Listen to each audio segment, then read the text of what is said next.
Tout de noir vêtu, le nouveau Premier ministre népalais a prêté serment ce vendredi devant le président du pays et promis de respecter la Constitution et de ne pas décevoir tous les espoirs déposés en lui.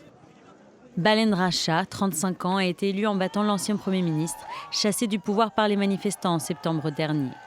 L'élection de celui que la rue surnomme Balen marque l'avènement au Népal d'une nouvelle génération de dirigeants. Ingénieur civil de formation, il devient populaire sur la scène hip-hop underground en rappant sur les inégalités et la corruption.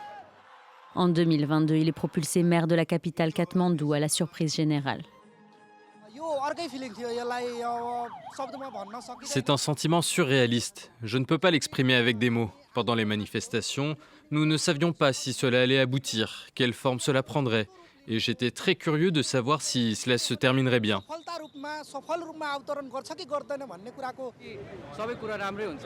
Espérons que tout ça se passera bien. Ce gouvernement a un mandat de 5 ans pour apporter tous les changements nécessaires.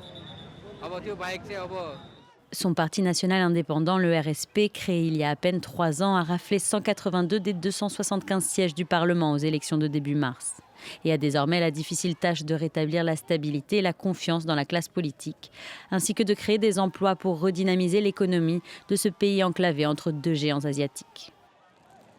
C'était aussi le premier scrutin organisé depuis les violentes manifestations de la génération Z, au cours desquelles des milliers de jeunes en colère étaient descendus dans les rues pour dénoncer le blocage des réseaux sociaux et la corruption des élites, détruisant, incendiant et pillant de nombreux bâtiments publics, dont le Parlement. Selon la commission d'enquête, ces 2 jours d'émeutes ont causé la mort de 76 personnes et fait plus de 2400 blessés.